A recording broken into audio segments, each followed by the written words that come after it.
et le débat et les intervenants, que je remercie au nom de France-Amérique latine, chaleureusement.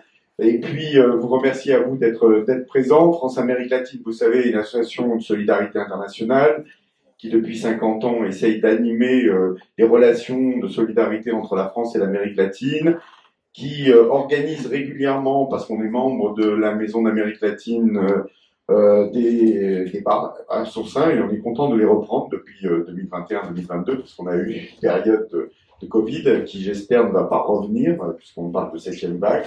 En tout cas, on souhaite qu'on puisse continuer du présentiel, parce que ça nous paraît important. Néanmoins, on pourra retrouver sur YouTube, si je ne me trompe pas, le film, ce qui permettrait, pour ceux qui ne seraient pas présents et qui auraient aimé être présents, de pouvoir néanmoins avoir le contenu de cette soirée que l'on a voulu avec nos activités qui sont celles pas que des conférences. Il y a aussi FALMAC. Je vous invite à prendre contact, et pour ceux qui ne connaissent pas, et je m'arrêterai là-dessus, notre choréo de la semaine, il suffit de nous laisser vos coordonnées et on pourrait vous inscrire. Toutes les semaines, vous avez l'actualité et les éléments, les initiatives majeures qui sont autour de l'Amérique latine par ce choréo de la semaine, que vous pouvez retrouver, si vous en avez perdu un, sur notre site. Il y a le site le choréo. Voilà, merci, bonne soirée, et puis je leur laisse le soin de poursuivre.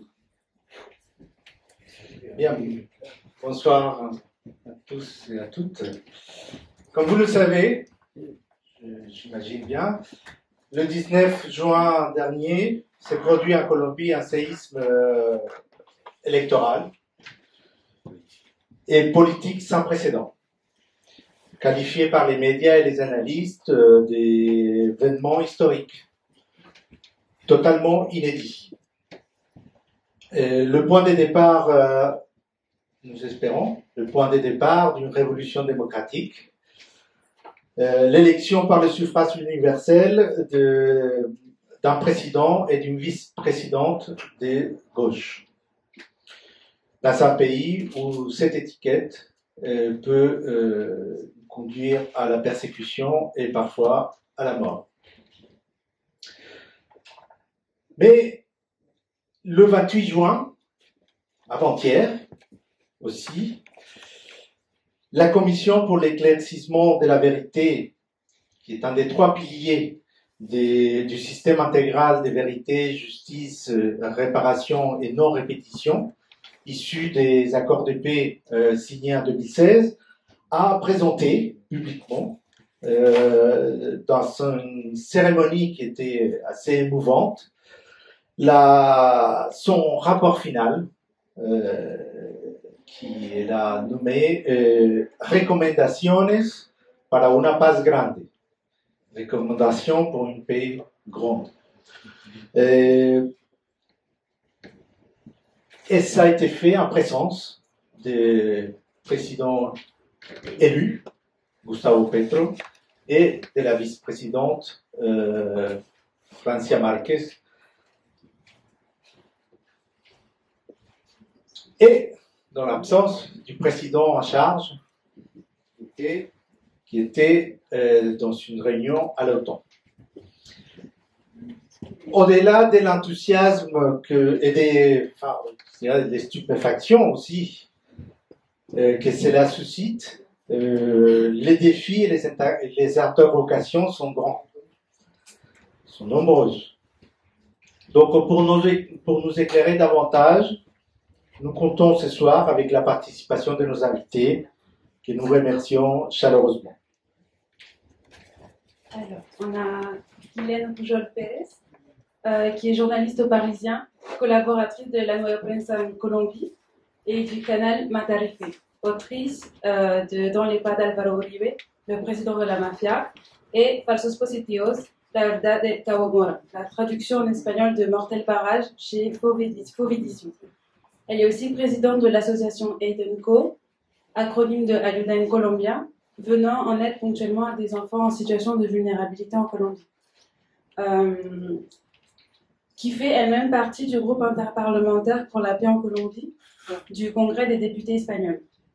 On a aussi Cyril Benoît, observateur international des élections présidentielles en Colombie, membre de la délégation de Transform Europe et membre du secteur international du PCF. Puis nous attendons d'un moment à l'autre Angélica Pérez, qui est journaliste à Radio France Internationale, membre du groupe de soutien, de l'antenne de soutien en France à la Commission de la Vérité de la Colombie. Elle est aussi curatrice de l'exposition virtuelle Voces de la Otra Orilla, et que c'est un parcours virtuel dans la mémoire de l'exil. Et elle est aussi secrétaire générale de l'association Hilvanando la Memoria. Et elle a produit réalisatrice de plusieurs documentaires, dont un qui s'appelle ça va. Voilà. Et La Paz vuelve y juega. La paix rebelote. C'est un documentaire qui a été fait en 2016, juste avant la signature des accords. Et pour tracer un parallèle entre les accords de paix qui avaient été signés avec le M19 il y a 30 ans et celui des FARC il y a 4 ans, 5 ans, plus ou moins. Nous devions accueillir donc le professeur Jacobo Grajales, qui avait accepté notre invitation, mais ce matin il s'est excusé pour des raisons de Covid, donc ça repart malheureusement. Donc il est professeur des sciences politiques à la faculté des sciences juridiques, politiques et sociales à l'université de Lille. Donc bon, nous le remercions et nous lui souhaitons un bon et prompt rétablissement. Alors, la conférence va se diviser en deux parties. Dans un premier temps, on va développer un point autour de la Colombie sur le chemin du changement. Donc, il y aura une partie sur les antécédents et le contexte, les défis et les perspectives, du nouveau gouvernement, ainsi qu'une partie sur la mission d'observation électorale. Et la seconde partie sera plutôt tournée sur le rapport final Recomendaciones para una paz grande de la Commission de la Vérité. Merci, Madeleine. Bien, 12 ans a mis la Colombie pour sortir de cette horrible nuit des cauchemars dans laquelle elle s'était installée il y a 20 ans, avec l'arrivée en 2002 d'un président de la mafia. Donc issu de cette classe émergente, née du narcotrafic, qui a pris le pouvoir après une décennie de terreur. Les années 80, toute la décennie des années 90, c'était une décennie de terreur, d'extermination. Donc l'innommable, comme on avait l'habitude de l'appeler, et qui plus tard deviendrait le bien nommé Matarife. Álvaro Uribe Pérez, qui avait modifié la Constitution pour se faire réélire en 2006 et qui a essayé sans succès de briguer un troisième mandat. Il a cédé donc la place à son ministre de la Défense, Juan Manuel Santos, élu en 2010 président de la République. Gustavo Petro a participé à ces élections en 2010 pour la première fois comme candidat présidentiel dans une coalition de gauche, le Pôle démocratique alternatif, PDA. Il est arrivé en 4e position avec 1 300 000 voix, qui représentaient le 9% des votants. Santos, contre toute attente, a lancé en 2012 un processus de négociation avec les FARC-EP, processus qui a abouti en 2016 à la signature d'un accord de paix avec la guérilla la plus ancienne de la Colombie et peut-être du monde. Entre-temps, Gustavo Petro avait été élu maire de Bogota pour la période de 2012 à 2016. Il a été destitué de manière arbitraire en décembre 2013 et il revient quelques mois plus tard par décision du tribunal supérieur de justice de Bogota, qui ordonne au président Santos de le rétablir dans ses fonctions. Il se présente aux élections présidentielles en 2018 et passe au deuxième tour avec 4 800 000 voix, soit le 25%, donc sous la bannière de la Grande Coalition pour la Paz.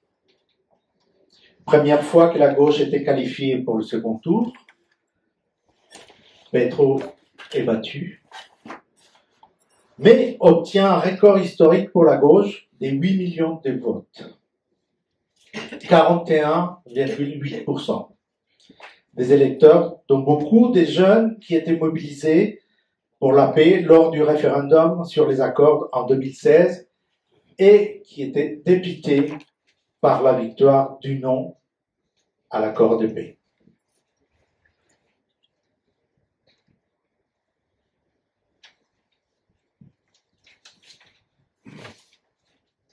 Iván Duque, adoubé par Uribe, arrive au pouvoir avec la promesse de réduire en miettes l'accord de paix. Son gouvernement est considéré comme le pire et le plus incompétent de l'histoire récente de la Colombie, marqué par des mobilisations sociales des jeunes en 2019 et en 2021, violemment réprimées. Une nouvelle génération qui sonne le glas de l'uribisme. Dans un contexte plutôt favorable, Gustavo Petro lance sa campagne peu après l'explosion sociale de 2021. Il part favori face à un camp adverse, émietté et sans figure solide. Il réalise une campagne irréprochable avec un programme cohérent soutenu par une large coalition des centres-gauche appelée le Pacte historique, tout un symbole. C'est le seul à occuper véritablement le terrain avec des rassemblements géants et une campagne sur les réseaux sociaux à la hauteur. Le Pacte historique obtient une première victoire aux législatives au mois de mars avec une majorité relative et une consultation pour désigner le candidat au présidentiel gagnée haut la main par Petro, mais consultation qui en même temps propulse la figure de Francia Márquez en lui donnant tout naturellement sa place comme candidate à la vice-présidence et consolide en plus donc le camp de la gauche.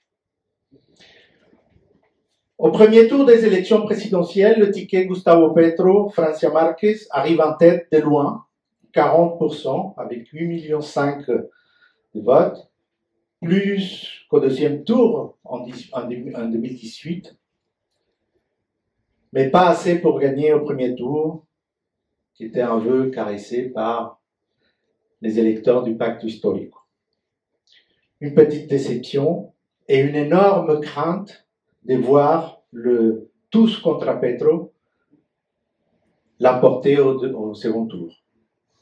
Finalement, avec une très forte participation, la Colombie a élu le 19 juin Gustavo Petro et sa colistière Francia Márquez comme vice-président, comme président et vice-présidente de la République.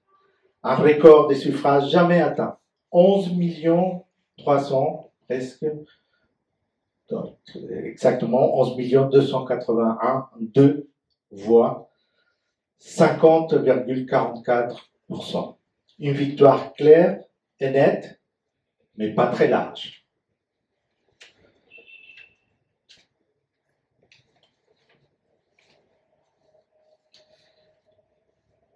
Donc, Guylaine Puyol, en quoi sont-ils historiques ces résultats, comme on l'a dit?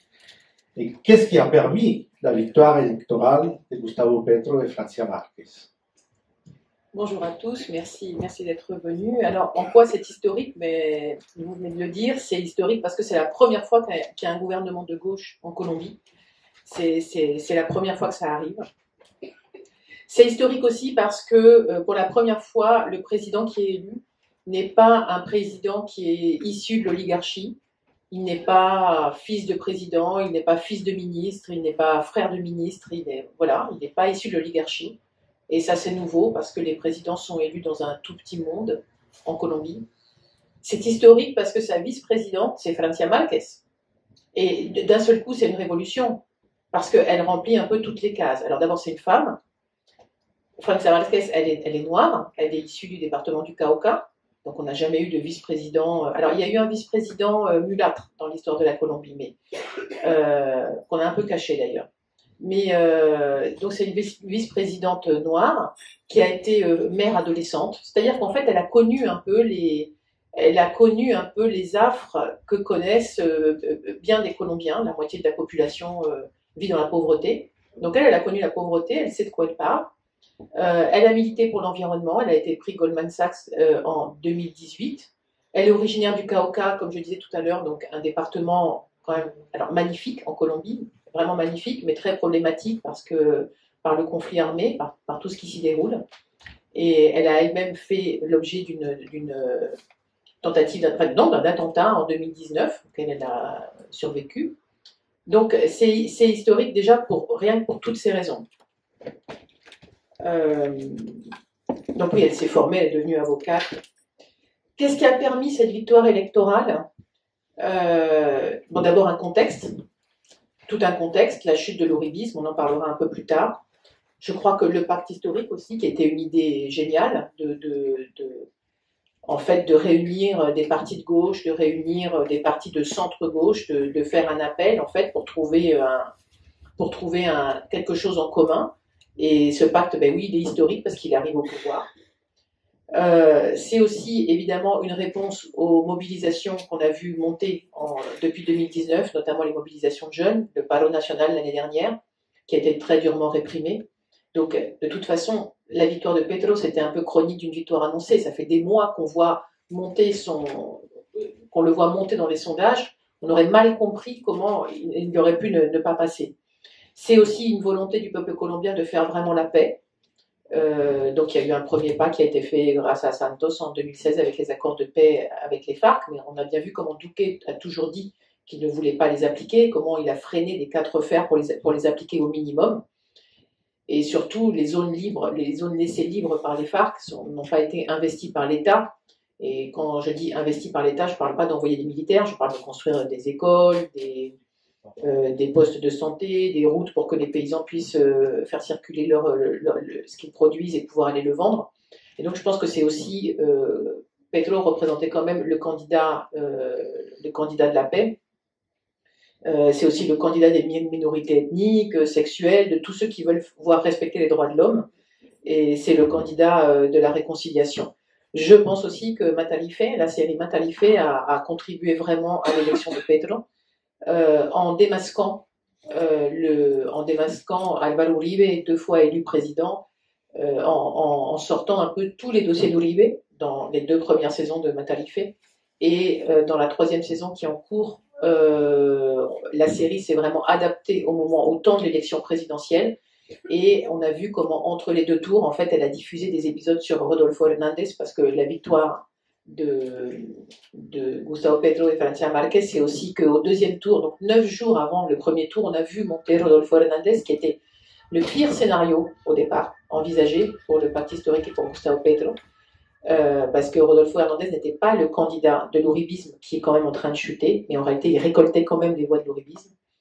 Mais Rodolfo Hernández, à chaque fois qu'il a ouvert la bouche, en fait, c'était terrible quand il s'est défendu d'avoir déclaré en 2016 qu'il aimait beaucoup les grands penseurs allemands, surtout un en particulier qui était Adolf Hitler. Donc évidemment, quand tout ça a circulé sur les réseaux sociaux, il a dit bon, j'ai confondu avec Albert Einstein. Okay. Quand il a fait les déclarations sur la place de la femme, qui doit être évidemment à la cuisine en train de s'occuper des enfants. Quand il a répondu à une secrétaire récalcitrante que la loi, il se torchait avec. Pour un futur président, bon, et pour un candidat anti-corruption affiché comme tel qui va passer le 21 juillet en procès dans l'affaire Vitalogic, qui est une affaire de marché pour le traitement des ordures de Bucaramanga sur 30 ans, avec énormément d'argent à la clé, dans laquelle son fils a bénéficié de fonds et a marché truqué, en fait. Bon, finalement, c'était finalement le candidat. Enfin, on voyait Petro contre Rodolfo Hernandez, c'était quand même deux Colombies très différentes. Donc je crois que c'est ça les raisons qui ont mené à l'élection, en très grand résumé, de Gustavo Petro et Francia Márquez. Merci Guylaine. C'est vrai qu'il y aurait tellement de choses à dire, c'est tellement vaste le sujet et on a tellement peu de temps qu'il faut qu'on continue. Donc Cyril, Benoît, j'ai envie de vous demander, est-ce que ce phénomène, donc cette élection, est un phénomène inespéré ou un phénomène d'opinion ou c'était une ascension progressive et prévisible? Et dans la foulée, si ce pacte historique, le pacte historico, est-il un mouvement conjoncturel, purement électoral, ou ce sera une expression politique organisée et pérenne dans le temps? Vous avez eu l'occasion récemment d'y être, d'interviewer, de rencontrer beaucoup d'organisations, beaucoup donc voilà, on souhaite votre perçu sur ces deux questions. Alors, bonsoir. D'abord, merci de m'avoir invité à participer. Alors, est-ce que c'était un phénomène inespéré? J'ai envie de dire oui et non. Non, puisque, comme disait Guylaine, Petro était archi favori dans les derniers mois de la campagne. Mais pour avoir été à Bogota le soir du premier tour, dans la pire des situations qui était prévue par les stratèges du pacte historique de la gauche, oui, là, ce soir-là, on pensait plutôt que les dés étaient pliés, que Rodolfo allait gagner par mathématiques, et pourtant, avec l'effort des militants qui sont allés chercher les votants qui s'étaient abstenus notamment, le retournement de situation a eu lieu, et donc la victoire a pu être acquise. Mais je pense que cette victoire, elle s'inscrit aussi, comme vous l'avez dit, dans un mouvement d'ascension progressive de la gauche en Colombie, des forces alternatives, qui est un terme qui revient souvent dans le contexte actuel, qui donc a un processus de temps long qui n'est pas linéaire, qui n'est pas exempt de contradictions bien sûr, de retour en arrière, et de débats et d'opposition entre les différents partis de gauche, parfois vifs.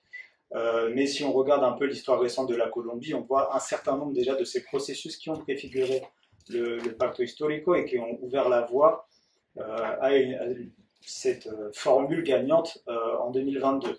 Alors, on peut revenir à l'Union nationale d'opposition dès 1972, une fois que le Frente National, donc le partage du pouvoir entre le Parti libéral et le Parti conservateur se termine. Bien sûr, l'Union patriotique qui a mené dans les conditions particulièrement difficiles que vous savez, cette première volonté de porter une dynamique unitaire alternative, et également au XXIe siècle, beaucoup de formules qui se sont cherchées. Bon, pour citer les sigles et puis les dates, mais juste pour montrer que ça s'est succédé quand même assez rapidement, il y a le Front social et politique en 1999, le Pôle démocratique indépendant en 2003, le Pôle démocratique alternatif en 2005, et aussi d'autres processus comme Marcha Patriótica, avec une volonté d'associer des partis politiques, mais aussi des mouvements sociaux, donc là, en 2012. Donc voilà, beaucoup d'expérimentations qui sont traduites souvent par une hausse. Vous avez un peu réexpliqué, refait le trajet de la gauche dans les différentes élections, mais une ascension progressive des candidats de gauche aux élections. Et là, on arrive donc au pacto, qui est un processus de unité dans la pluralité, puisque ça regroupe à la fois des partis politiques alternatifs, Colombia Humana, le Polo, l'Union Patriótica, des secteurs d'autres partis aussi, qui sont favorables à un changement. On pense à certains secteurs du Parti Vert, par exemple, du Parti libéral, qui ont pu rejoindre le pacto assez tôt, aussi des individualités. L'actuel président du Sénat, Roy Barreras, qui vient lui du centre droit, qui ont rejoint cette coalition, et ensuite qui s'est étendue aussi à des organisations sociales, des secteurs de la population plus ou moins organisés. Et donc je pense que c'est ce caractère à la fois très large et la figure de Gustavo Petro qui ont permis de se connecter au contexte qu'a pu mentionner Guilhem, avec le paro national, le contexte de crise sociale notamment aggravée par la pandémie en fait. Et ça qui est une partie plus imprévisible en fait. Les inégalités, les structures qui ont créé ce mécontentement viennent de loin, viennent de plusieurs siècles, mais les détonateurs de 2021 notamment étaient pour le coup imprévisibles. Et Petro a su bien lire la situation à cette époque-là, s'impliquer dans le paro national, et ça je pense que ça a été un élément fondateur, ainsi que la candidature de Francia Márquez pour pouvoir obtenir la victoire. Pour la suite, le pacto ça a été pensé d'abord comme un outil pour pour gagner les élections.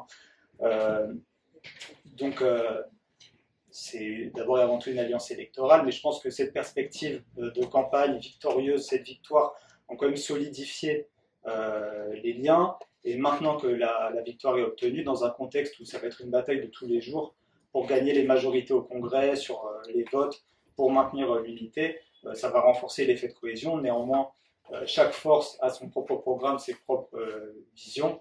Et donc au fur et à mesure que les réformes arriveront, les incidents, il faudra réévaluer, et peut-être un peu tôt pour faire des pronostics, mais comme on dit, chez nous, l'union est un combat. Merci Cyril. Je dirais, on pourrait rajouter aussi un élément qui est très important dans ces antécédents, c'est les accords de paix.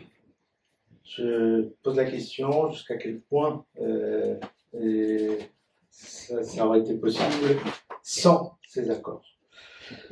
Mais on voit, ça a été décrit, la chute d'Uribe, dont sa favorabilité et dans ce pouvoir politique. Alors, comment Guilhem, qui connaît très bien le personnage, a décrit à travers ses livres, on a envie de savoir comment peut-on expliquer cette déclin de l'uribisme. On a eu une raison tout à l'heure, le canal Matarife. Mais je pense que probablement il n'y a pas que ça. C'était la dénonciation, c'était oui. Juste de dénoncer ce que... Oui. Et la question, est-ce que son emprise, donc l'emprise de l'uribisme sur la Colombie, fait-elle vraiment partie du passé quand on voit que le président élu s'est réuni avec lui hier? Alors qu'est-ce qu'on peut en penser? Alors oui, c'est réuni avec lui, ça fait partie de... C'est au pouvoir, on n'a plus l'uribisme justement. C'est-à-dire qu'avec l'arrivée de Gustavo Petro et Francia Márquez, avec l'arrivée du Pacto Histórico, le message qui est envoyé, c'est qu'il n'y a pas de chasse aux sorcières, que oui, il faut la réparation, la vérité, le pardon, parce que le pardon n'est possible qu'avec la réparation des victimes et la vérité entière. Mais c'est pas du tout antinomique, c'est-à-dire que Gustavo Petro n'est pas en train de virer uribiste.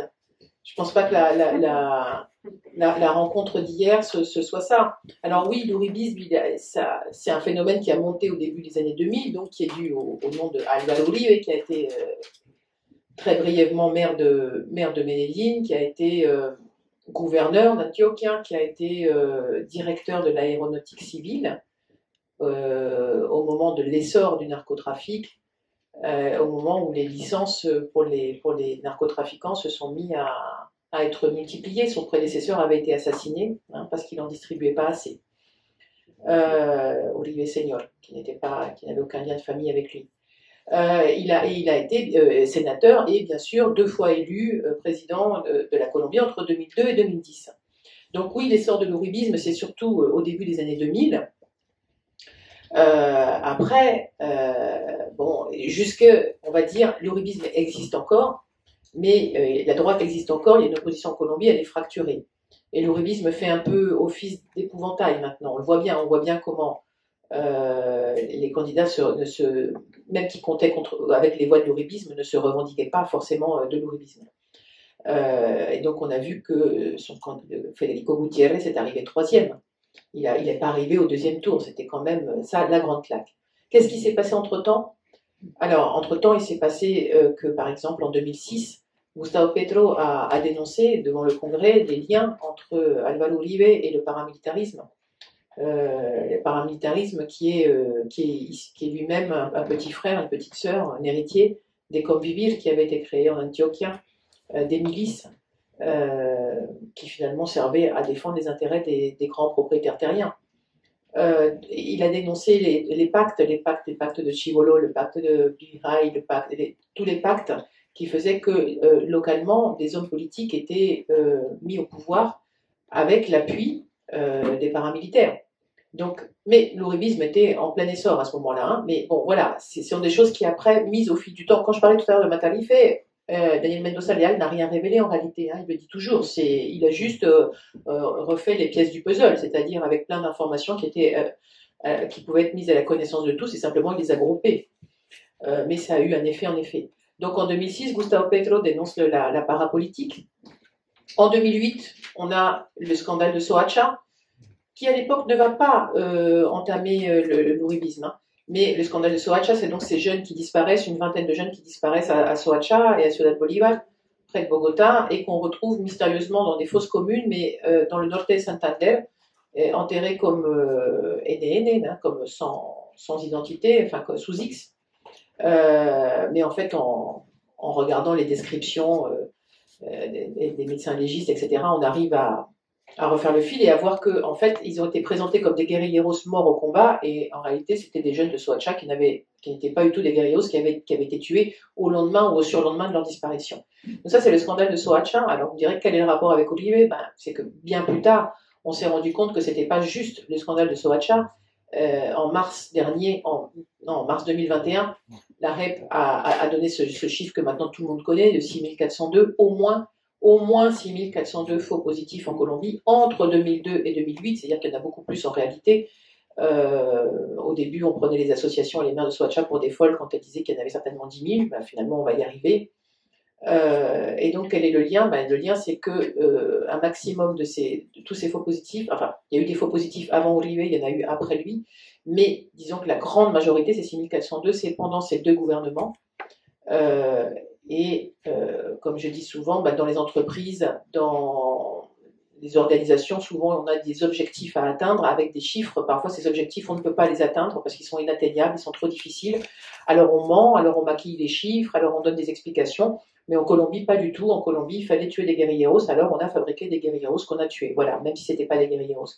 Donc ça, on s'est quand même rendu compte au fil du temps que c'était une machinerie, une mécanique qui avait existé dans tout le pays, qui était quelque chose de systématique, et que c'était pour répondre à la politique de sécurité démocratique sur laquelle avait été élu 2 fois Álvaro Uribe. Qu'est-ce qu'il a atteint aussi? Eh bien, quand Santos, contre toute attente, s'est démarqué en fait de celui qui avait été son mentor, il est arrivé jusqu'aux accords de paix. Donc ça a été, je pense, peut-être une des marques du déclin de l'uribisme. Après, on a eu toutes les manifestations sociales dont on parlait tout à l'heure. Les manifestations sociales, on a bien vu les pancartes. Alors oui, au départ, c'était une réforme des impôts et une hausse de la TVA sur des produits de base, donc dans un pays qui était déjà très pauvre et déjà martyrisé par la crise du Covid qui a accentué les pauvretés. Donc ça, c'était un peu la goutte d'eau qui a fait déborder le vase. Le ministre de l'économie a démissionné, mais c'était trop tard. La vague était partie parce que je crois que les gens n'en pouvaient plus. Ils n'en pouvaient plus de tout un tas de choses. Ils n'en pouvaient plus d'un système de corruption. Ils n'en pouvaient plus d'un système d'une oligarchie qui est complètement coupée de la base, qui ne se rend absolument pas compte de ce que vivent les gens en Colombie, de ce que c'est d'être pauvre, de ce que c'est de travailler, d'avoir une petite entreprise, de travailler 10 heures par jour et de ne pas arriver à aller de l'avant avec sa famille. L'autre jour, je regardais les chiffres des inscriptions à l'université. Je me suis rendu compte qu'en France, avec un salaire minimum, on pouvait payer 6 années d'université, si on n'utilisait que cet argent que pour ça. Et je me suis rendu compte qu'en Colombie, en fait, avec un salaire minimum, on paye 0,03% d'une année université.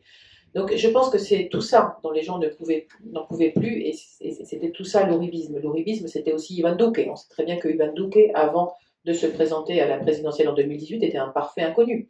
Donc c'était le candidat d'Uribe. Et qu'est-ce qui s'est passé sous le gouvernement d'Iván Duque? Une multiplication de scandales. Le lien avec le narcotrafic, l'ambassadeur d'Uruguay qui découvre qu'il a un laboratoire dans sa propriété de Huasca. Il ne savait pas. C'est-à-dire qu'il a une propriété, il ne savait pas qu'il avait un laboratoire dessus. Ce sont les viols des militaires, ce sont de nouveaux cas de faux positifs. C'est le scandale de la ministre des technologies de l'information et de la communication, Karen Aboudinen, qui a dépensé 17 millions de dollars qu'elle a donné à une entreprise pour amener l'Internet à des écoles rurales, pour que les enfants, pour que les lycéens, pour que les jeunes puissent avoir accès à l'Internet et se former, etc. Et tout ça, ça n'a pas été fait. C'est tous ces scandales. Qu'est-ce qu'il y a eu d'autre? Les écoutes illégales de journalistes et d'opposants politiques, comme au beau vieux temps du DAS, qui étaient des services secrets transformés en police politique, finalement, d'Uribe, où même des gens ont été écoutés, même en France, même en Europe. C'est-à-dire que des Colombiens d'ONG se déplaçaient ici, faisaient des réunions, faisaient des conférences comme celle-ci, et les gens avec qui ils étaient en contact étaient écoutés. Je pense que c'est tout ça qui a expliqué le déclin de l'uribisme. Et la non-application des accords de paix. La mauvaise application des accords de paix, parce que la réforme rurale, la réforme agraire, la substitution des cultures illicites, etc., tout ce qui avait été prévu par les accords de paix, on a traîné les pieds, ça n'a pas été fait ou très peu fait. Et bien qu'au référendum de Santos, la réponse ait été non à très peu de voix près, avec des fake news qui avaient circulé de la même façon que des fake news ont circulé pendant cette campagne présidentielle, et qu'à ce point, Gustavo Petro et Francia Marquez se sont sentis obligés d'aller signer chez un notaire qui n'allait pas exproprier les propriétaires terriens. Eh bien, c'est tout ça qui a creusé la chute de l'uribisme, qui existe encore, parce que dans ceux qui ont voté pour Rodolfo, il y a aussi des uribistes. Ça existe encore, bien sûr, mais ils n'ont plus maintenant, il y a une autre force qui est au pouvoir et qui, lors des législatives, a montré aussi qu'elle était présente là aussi. Oui, effectivement, c'est un cumul des faits et des méfaits et entre autres l'arrivée d'une nouvelle génération qui a bien compris. En Amérique latine et en Colombie, en général, rien ne bouge sans l'accord des États-Unis. Donc, on se pose la question, et je demanderai à Cyril s'il peut nous éclairer un petit peu sur ce sujet. Bon, j'imagine bien que vous n'êtes pas dans les secrets de l'ambassade, mais vous avez un avis, certainement. Est-ce que Petro a-t-il eu le soutien des États-Unis? Ou sont-ils restés neutres dans cette campagne électorale? Est-ce que l'ingérence du gouvernement colombien lors de la campagne électorale aux États-Unis, lorsque l'ambassadeur Francisco Santos appelait à voter Trump, a-t-il un effet sur cette douceur des États-Unis, apparente en tout cas? Voilà.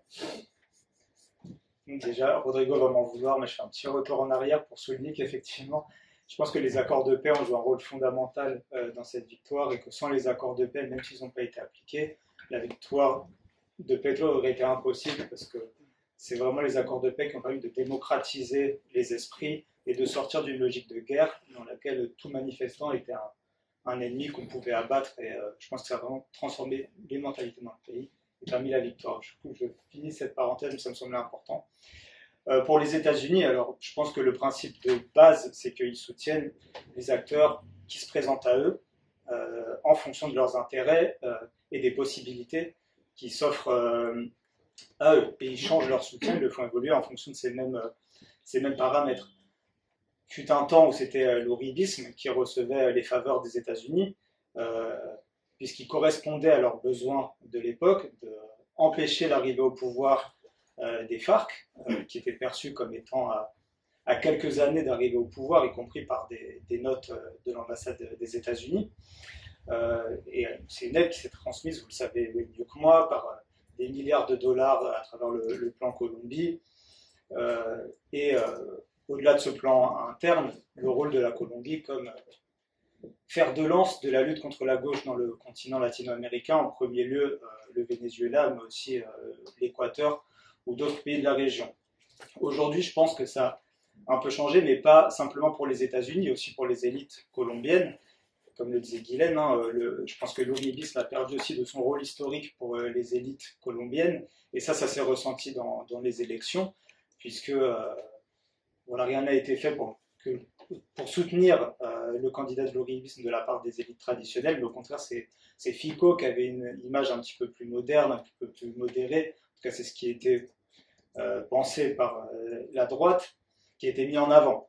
Donc voilà, je pense qu'on a un peu cette même réflexion à des échelles différentes entre les États-Unis et au plan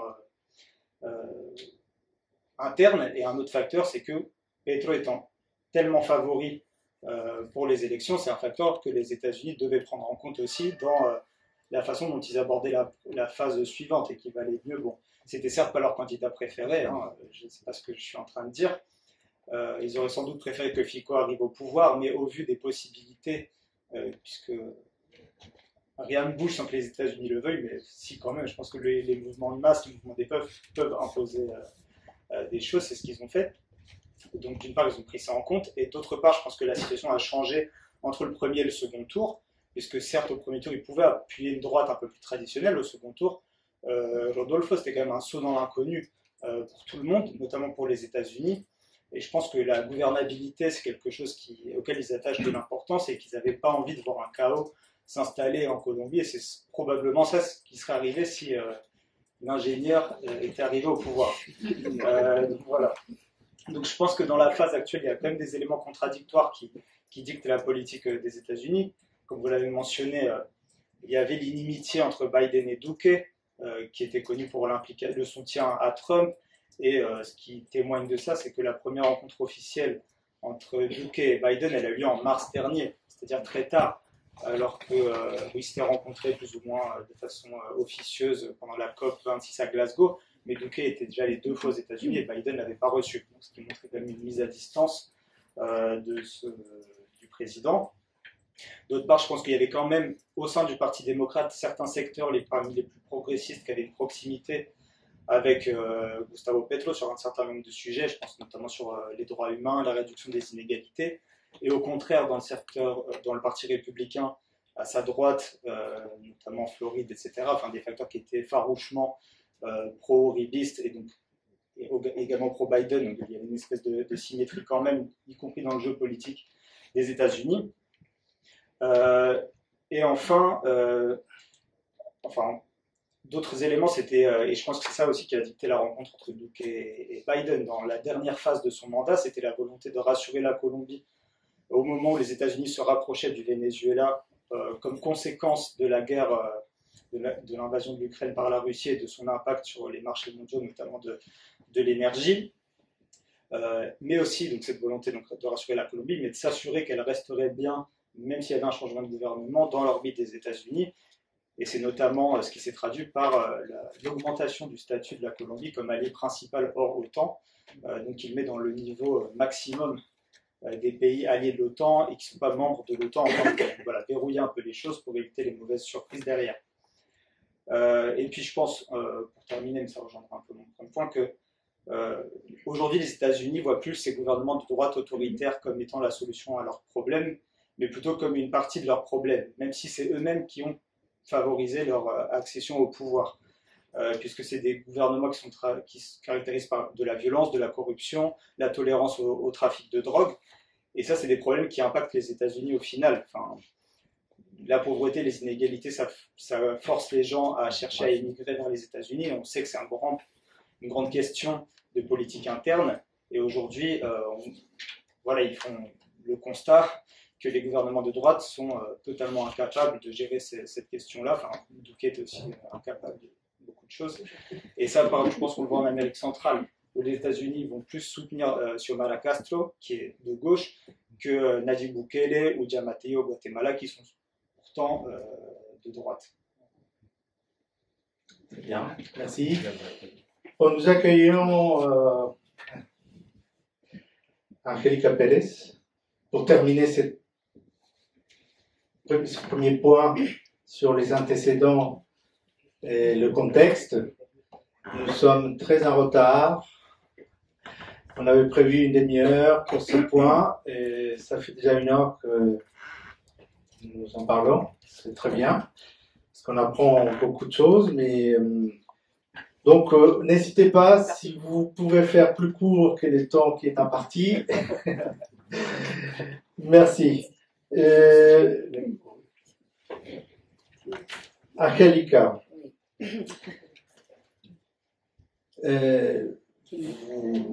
je dirais, vous avez connu, vous connaissez Gustavo Petro, vous connaissez très bien la Colombie, parce que vous-même vous êtes colombienne, et vous connaissez son parcours. Et j'ai envie de vous demander où placeriez-vous la jeunesse de ces victoires? Est-ce que faut-il remonter aux premiers engagements en politique de Gustavo Petro? Que restait-il en lui et dans sa vision pour la Colombie de ce temps que les moins de 30 ans ne peuvent pas connaître? Et porte-t-il l'héritage des luttes d'une génération aujourd'hui oubliée? Combien de minutes? 4 minutes? Ok. Je m'excuse, j'écris quelques notes parce que j'improvise pas en français et j'ai peur de dire des arguments pas rigoureux. Je commence, Rodrigo, pour dire que la Colombie a élu président un ancien guerrillero, avec le plus grand nombre de voix de l'histoire du pays. Ça, c'est quelque chose d'important. Il est Gustavo Petro. Gustavo Petro est, je dirais qu'il est le rescapé ou le survivant physiquement et politiquement d'une guérilla, ou mieux encore d'un mouvement politico-militaire. Ce n'est pas exactement la même chose. C'est le M19, le mouvement 19 d'avril, le M19, un mouvement qui depuis toujours a parlé de paix, qui a mis en jeu la vie de ses hommes, sa vie propre, dans la guerre pour obtenir la paix. Et je dis qu'il est le survivant, Gustavo Petro, parce que la plupart des dirigeants de cette guérilla ou de ce mouvement politico-militaire ont été assassinés dans des traitions répétées à la paix, en plusieurs occasions.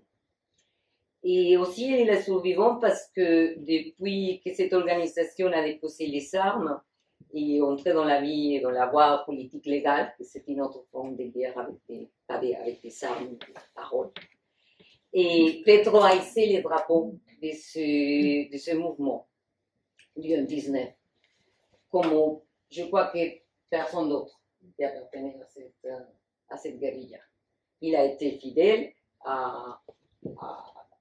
aux idées du M19 et il a continué à parler de cette paix totale, grande, que le M19 voulait avoir un jour, construire ou obtenir. Et je vous dis que le M19, c'est la première organisation politico-militaire ou guérilla qui a parlé de paix en Colombie et qui a signé un accord de paix en 1990. Après, il y a beaucoup d'organisations de l'Amérique latine qui ont suivi ce chemin, Salvador, Équateur. Et cette organisation armée parlait aussi d'un accord national. Je ne sais pas si la traduction est correcte. Un accord national. Ouais. Et pour jeter les bases d'une société plus juste, démocratique. Ça, c'était fondamental. L'accord national. L'accord national, c'est un terme, c'est un concept, c'est une promesse, on peut dire, de Petro. Il le dit toujours. Il parle de ça. Maintenant, il est en train de faire justement cet accord national dans un pays où il y a la place, dans un pays où tout le monde pourrait s'intégrer et les ennemis sont assez peu nombreux. Je ne sais pas comment dire ça en espagnol et en français. Parce que c'est des choses que je dis beaucoup en espagnol. Je ne pense pas en français. Bon, en revenant à Petro, Petro est élu représentant à la Chambre du Congrès national. Un congrès qui est élu, qui est issu à partir de la grande assemblée constituante, qui en 1991 a rédigé la nouvelle constitution du pays. Et ça, c'est hyper important, parce que cette assemblée constituante est dans laquelle tous les secteurs convergeaient, et même les gens du M19 qui avaient déposé les armes, 19 élus, en plus, toujours les numéros magiques, 19 électeurs, 19 constituantes, et cette assemblée, que je suis contente de dire, était à son tour le résultat des négociations du processus de paix entre les M19 et les gouvernements. Alors il y a une cohérence toujours avec la paix des Petro. De la première année au Congrès, Petro était reconnu nationalement, au niveau national, comme le meilleur représentant au Congrès, après les meilleurs sénateurs. Et je pense que c'était à cause de l'audace des propositions et des révélations dont Ghislaine a parlé. La politique, sans doute, c'était quelque chose de très important pour les pays et pour la vie politique de Petro, ces révélations. Et enfin, je vais finir en disant que les M19 avaient pour objectif ser gobierno. La traduction littérale, c'est devenir gouvernement. C'est pas si joli. Mais ser gobierno, c'était l'objectif. Et le 9 mars 1990, les M19, les sons du M19 ont déposé les armes. Le 19 juin dernier, 32, j'ai problème à parler, 32 años más tarde, désolé.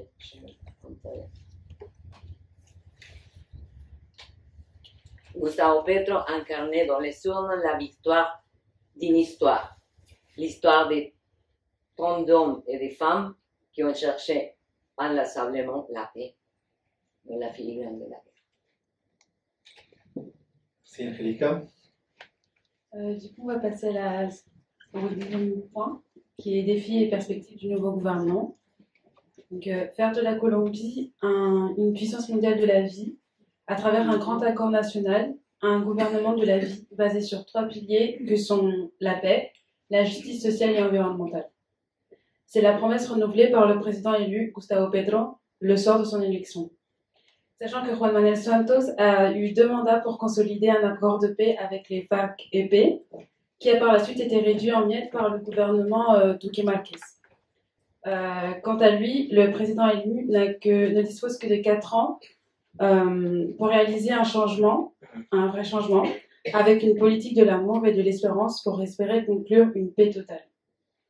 Donc, je vais m'adresser tout d'abord à Cyril Benoît. À votre avis, est-ce que ce gouvernement va réussir à s'installer et à gouverner avec une certaine sérénité, et est-ce qu'il bénéficiera d'une période de grâce?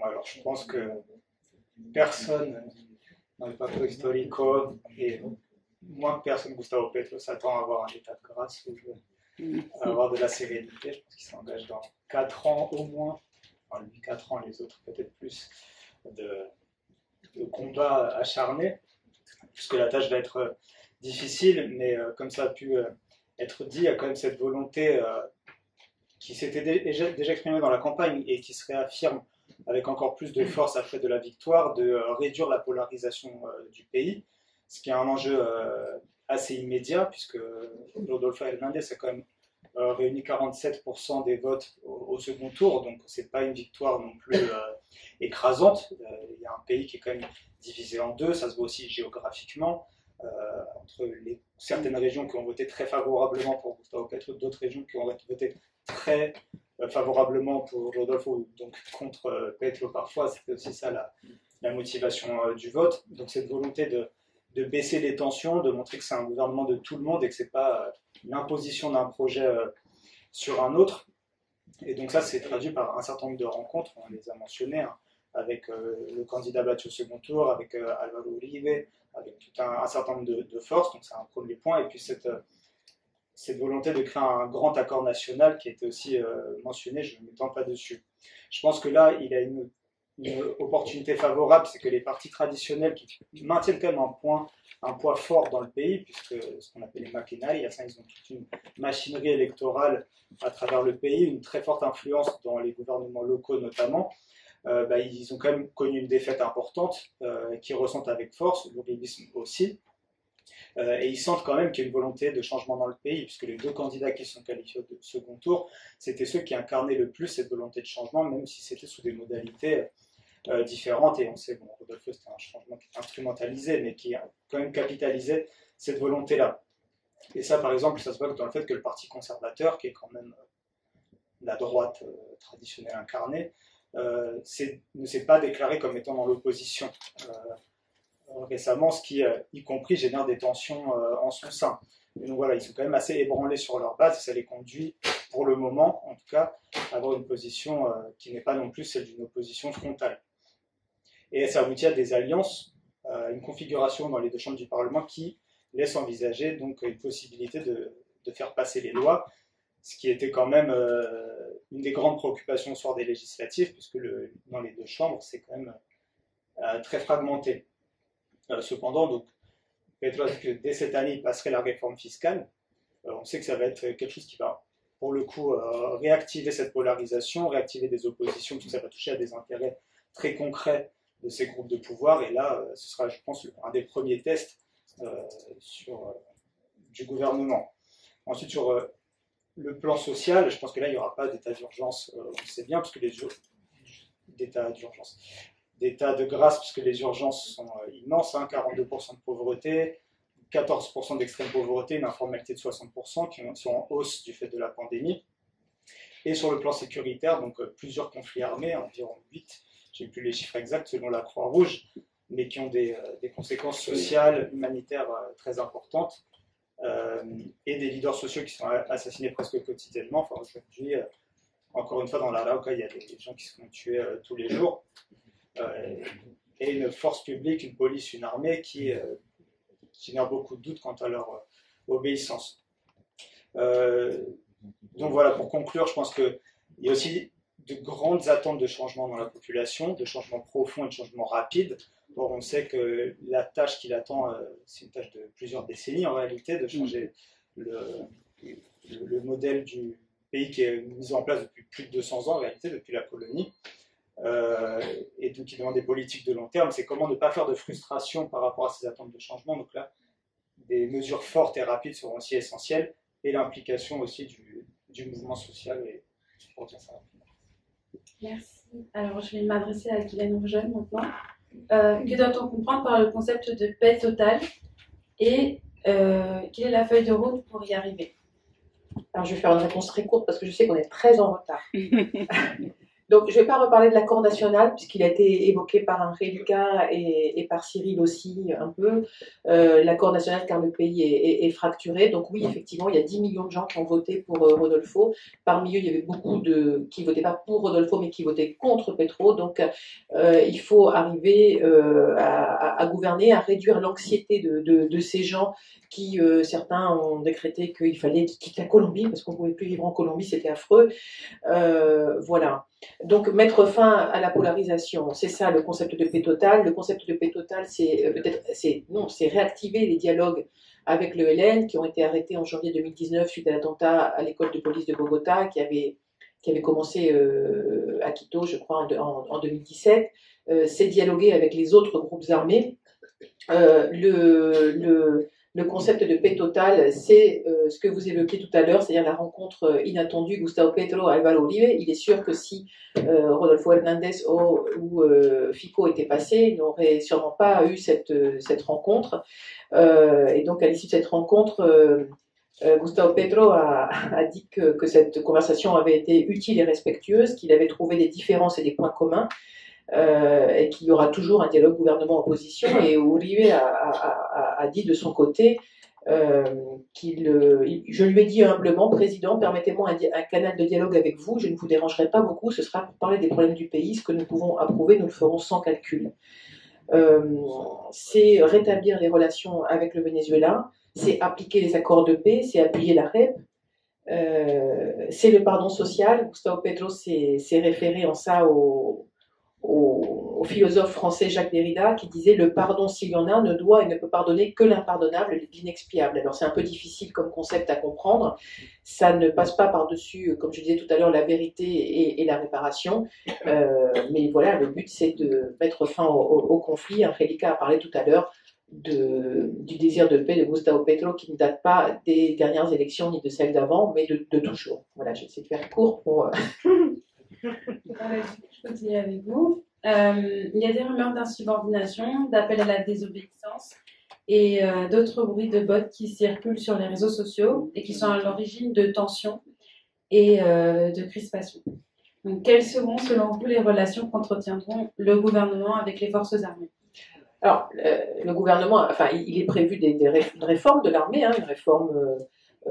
fin du service militaire obligatoire, le statut d'objecteur de conscience qui est possible, renforcement de l'instruction des droits humains à l'armée, ça existait déjà, mais voilà, renforcement de la possibilité de faire des études supérieures pour les militaires, de monter en grade, parce qu'actuellement, c'est pas possible, enfin, c'est une élite qui monte en grade. Donc, il y a un certain nombre de réformes, mais effectivement, il y a eu pas mal de bruit de bottes, il y a pas mal de rumeurs, il y a eu un risque de coup d'État qui a été dénoncé par Gustavo Petro et par d'autres. Eduardo Zapatero, le général dirigeant de l'armée, a jeté l'éponge, il a démissionné, sa démission sera effective le 20 juillet. Il avait quand même dit auparavant que quand il partirait, il laisserait derrière lui beaucoup de Zapatero, ce qui sonne quand même comme une menace. Il était intervenu dans la campagne alors qu'en tant que militaire, il n'a pas le droit de se prononcer. Il était intervenu en disant que Gustavo Petro surfait un peu sur la mort de militaires pour se faire mousser, en quelque sorte, tout ça parce que Gustavo Petro avait effectivement dénoncé les liens, selon lui, entre les généraux et le clan du Golfe dans une attaque qui avait tué des militaires. Il y a eu aussi, c'était pas une rumeur, le colonel Hernán Mejía Gutiérrez, qui a été condamné à 19 ans de prison pour des faits pour ses liens avec des assassinats dans le cadre de faux positifs, une exécution extrajudiciaire, et qui avait quand même, il y avait un enregistrement de lui qui circulait sur la toile et qui disait « Petro ne sera pas président », au moment où toutes les enquêtes montraient que Petro serait président. Donc oui, il y a une défiance des militaires. Là, récemment, dans la Nueva Prensa, Carlos Eduardo Mora, le militaire qui avait déjà dénoncé les faux positifs avant les cas de Soacha, a dénoncé comment, en 2020, par exemple, on lui a demandé à lui de ficher les enseignants et les étudiants de l'université Nueva Granada de Bogota, l'université militaire.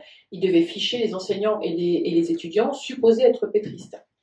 Bon, il ne l'a pas fait, mais c'est évidemment un délit. Lui, il ne l'a pas fait, il a réussi, grâce à l'aide d'ONG, à partir aux États-Unis, puisque sa vie est en danger en Colombie. Bon, moi, je me demande ce qui s'est passé derrière. C'est-à-dire, ils ont bien dû le demander à quelqu'un d'autre. Voilà, donc oui, ça ne va pas être simple. Il y a un programme de réforme de l'armée qui est ambitieux. Le démantèlement de l'ESMAD, la police anti-émeute, ça, je ne sais pas si c'est possible, ou peut-être la réformer en tout cas. Mais c'est sûr qu'au sein de l'armée, il y a quand même de gros problèmes de corruption, beaucoup de militaires qui craignent, avec un changement de gouvernement, de ne pas bénéficier de la même mansuétude dont ils ont bénéficié jusque-là alors qu'ils étaient impliqués pour viol, pour exécution extrajudiciaire, voilà. Et surtout aussi quelque chose qui est prévu dans le programme du pacte historique, qui était de ne plus laisser, enfin de faire en sorte que ce ne soit pas toujours la justice militaire qui juge certains faits, de renforcer les possibilités d'enquête, parce qu'on sait très bien que quand ça passe à la justice civile, ordinaire, c'est jugé de façon plus impartiale, on va dire. Merci. J'essaie de remonter le temps, hein. Je fais vite. Je voudrais ajouter une chose sur que c'est assez intéressant ce que Gilles a dit sur les militaires, mais il y a aussi des choses ne sont blancs et noirs. Il y a quelque chose que je voudrais vous dire ou raconter, je ne sais pas si vous êtes au courant, mais il y a quand même 1300 militaires et sous-officiels qui ont donné son appui public à Petro. Ça, c'est pas n'importe quoi. Et qui sont vraiment, et ça c'est intéressant parce que c'est les guerres internes, les conflits, les conflits dans l'armée, les conflits des intérêts, des pouvoirs, et c'est les sous-officiels contre ces généraux qui vivent bien grâce à la guerre. Très bien, parce que c'est pas une bonne affaire. Et c'est une bonne affaire. Et en plus de ces 1300 militaires qui ont fait des actes publics pour adhérer au pacte historique, il y a aussi des généraux, 3 ou 4, je ne sais pas, généraux, qui sont de l'autre côté, hein, et qui ont adhéré. Et parmi eux, un personnage que je crois qui a joué un rôle fondamental pour que tout se passe bien. Et c'est le leader d'intelligence, chef d'intelligence, le chef d'intelligence, qui a mené les opérations les plus importantes contre la guérilla, contre les FARC. C'est le militaire Díaz Torres qui a fait l'opération Phoenix, la libération d'Ingrid Betancourt et de Soto. C'est lui qui a tué Reyes en Équateur, en plein, quand on était dans les négociations. C'est lui qui a tué El Mono Jojoy, qui était notre chef des FARC. Alors, et lui, un jour avant la journée de votation du 12e tour, il a fait publiquement son adhésion à Petro. Il a dit exactement, et on a fait, les changements a déjà commencé il y a un mois. Pardon? Non, je disais qu'il a sorti le vent. Et les changements a déjà commencé dans le premier tour. Je vous invite à référendar. Approuver.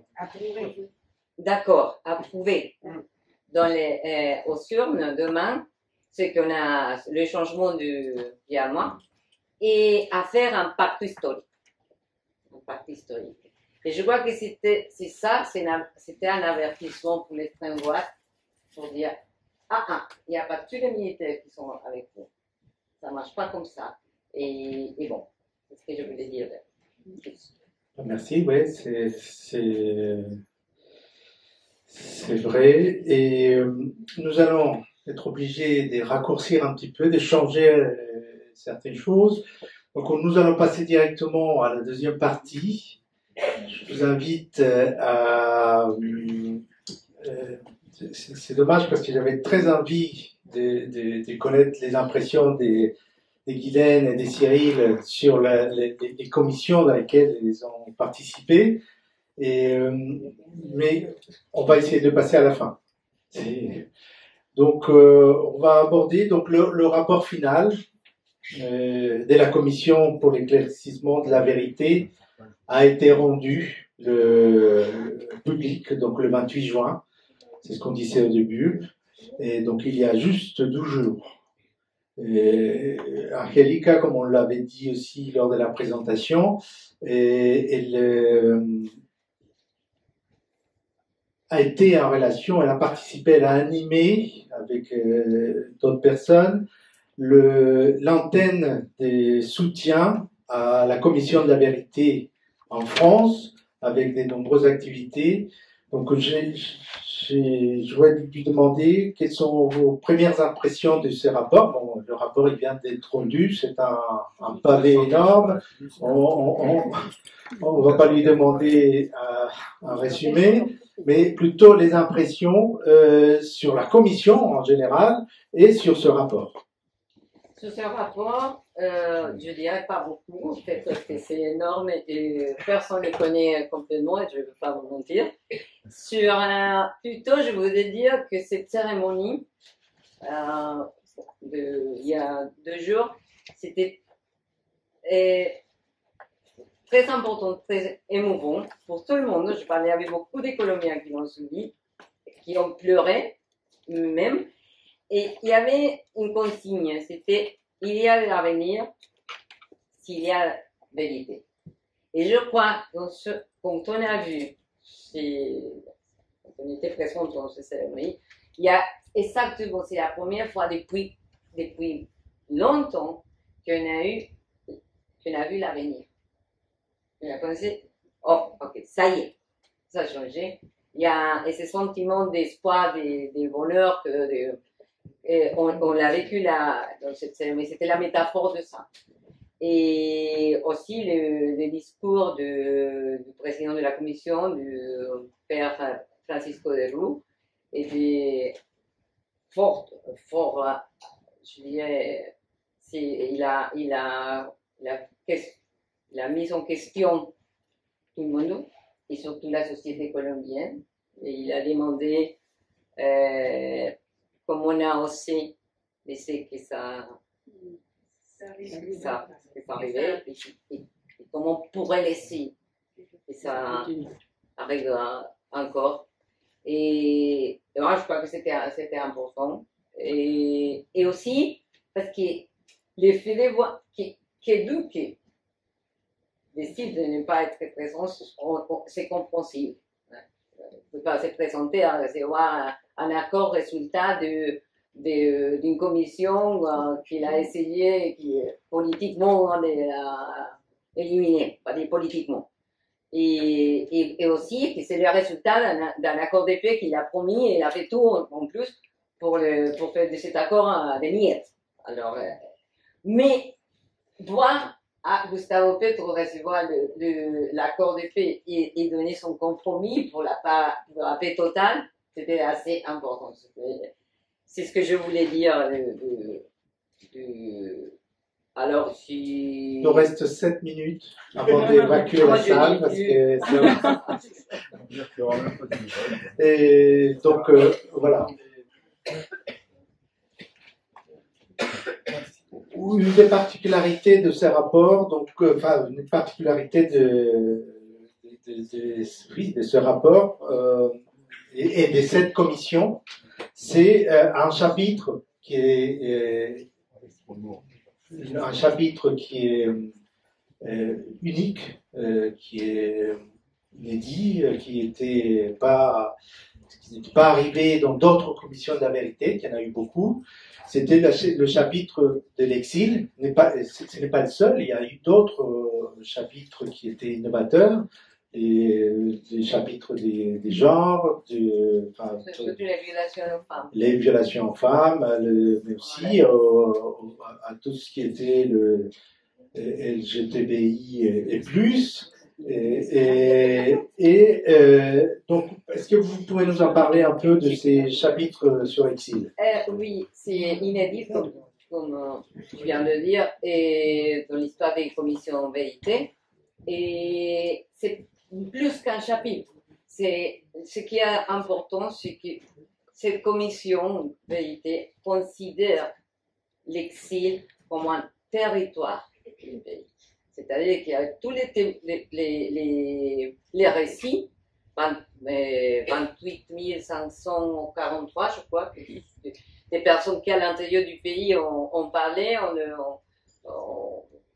c'est leur témoignage, mais il y a aussi 2000, plus de 2000, des personnes qui ont quitté le pays forcés, qui ont été forcées à quitter le pays pour sauver leur vie, qui habitent dans l'exil, dans ce territoire des frontières diffuses entre ici et ailleurs, et qui ont parlé. Et ça, c'est important, c'est-à-dire que la Colombie, en dehors de la Colombie, c'est un territoire du pays. C'est ça qui est aussi innovateur. Et on a, bon, je viens de vous dire, on a fait plus de 2000 interviews qui font partie du rapport final. Et qu'est-ce qui a été fait par l'antenne France de cette commission? C'est des soutiens à la commission, ça ne fait pas partie de la commission, c'est une contribution qui ont été réalisées par des... C'est comme ça c'est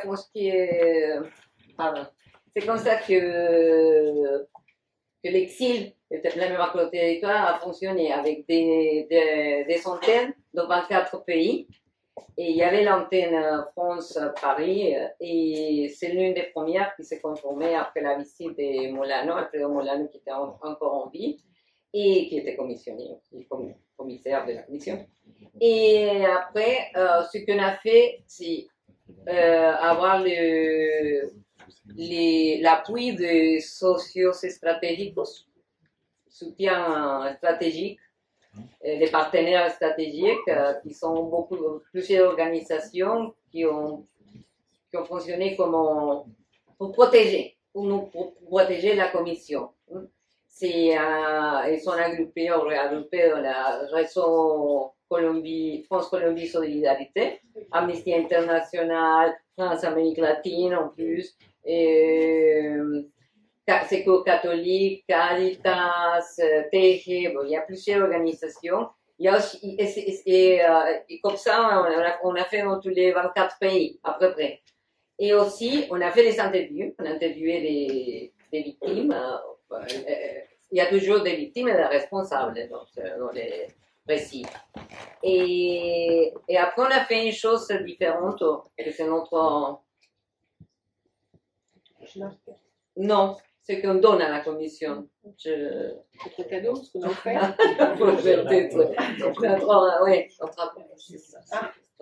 À la commission. Et c'est une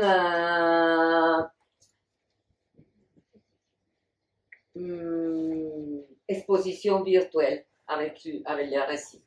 On a fait une exposition virtuelle avec les récits qu'on voit ici, qui maintenant fait partie du rapport final, mais du rapport final multimédia, parce qu'il y a les rapports, les livres en papier, mais il y a aussi un énorme espace média, et avec beaucoup de choses que les gens ont fait, ouais. Et ça fait partie ça c'est pour les chapitres au problématique de territoire exil, on a ça.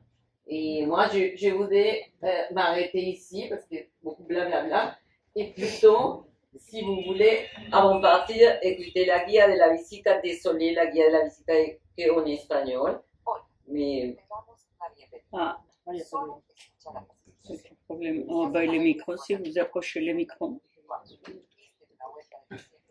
Non, mais fais-les encore, et moi je sors d'ici, parce que sinon on va... Est-ce qu'en attendant, on peut faire un commentaire sur ce qui a été... Oui, on peut vous inviter à poser des questions.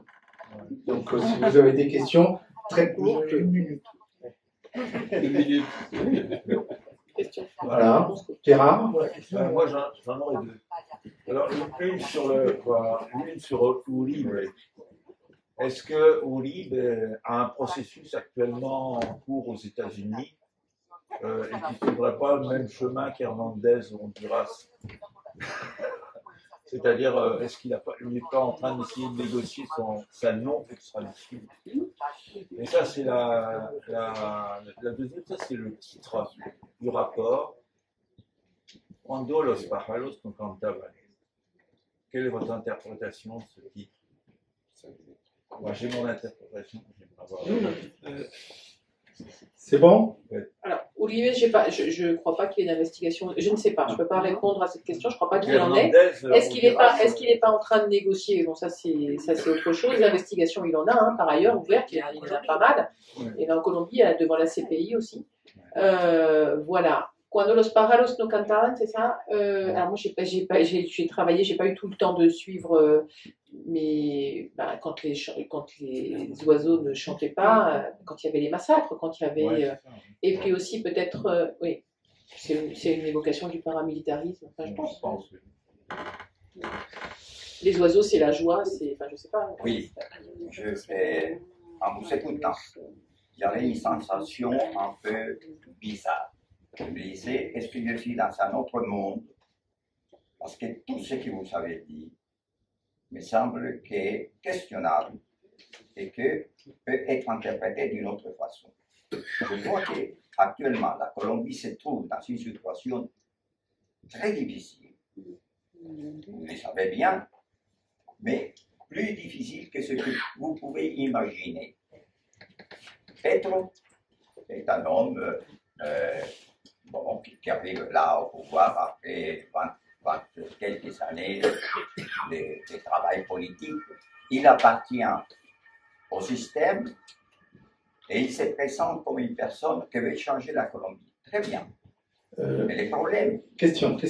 Le problème, c'est que la situation elle est tellement grave qu'il reçoit un pays en déliquescence et que d'ici 2 ou 3 mois, est-ce que vous êtes d'accord avec ce que je veux dire, d'ici 3 mois, et surtout d'ici 1 an, 1 an et demi, il va devoir sortir les SMAT à tuer les opposants qui vont sortir à la rue parce qu'ils n'ont pas trouvé aucune satisfaction avec ce gouvernement. Et pourtant, je vois que vous avez élu les moins pires de tous les candidats. On a très peu de temps, puis je pense que tout le monde veut s'exprimer peut-être là-dessus, j'en sais rien. Non, tu sais, non. Non, je pense que c'est alors, mais la Colombie est dans une situation extrêmement difficile, extrêmement de pauvreté, il n'y a jamais eu autant d'inégalités, etc. Oui, et alors c'est quoi, enfin, est-ce que c'est mieux de continuer avec le même système? Alors, est-ce qu'il va faire des déçus? Moi, c'est ma crainte. Ma crainte, c'est qu'il fasse des déçus. Mais parce que la situation est tellement difficile, mais il a dit, c'est un gouvernement de transition. C'est-à-dire, il n'a pas de baguette magique. Effectivement, au bout de 6 mois, d'1 an ou même de 4 ans, on n'aura pas résolu, le problème de la pauvreté n'aura pas été résolu, mais le problème des inégalités, il y a quand même des réformes. En tout cas, faisons-lui le crédit au moins de vouloir mettre en place ces réformes. La réforme, par exemple, de l'accès à l'université, ce que je disais tout à l'heure, c'est qu'avec un SMIC en France, on peut payer 6 années d'université. Avec un SMIC en Colombie, on paye 0,03% d'une année. Je veux dire, ça, il veut le réformer. Il y a beaucoup de réformes. Est-ce qu'il va y avoir des déçus? Je pense qu'il va y avoir des déçus parmi les gens qui pensent qu'il a une baguette magique et que tout va se résoudre. Bien. On va sortir. Ça y est. Merci. Il ne nous reste plus qu'à vous remercier et à vous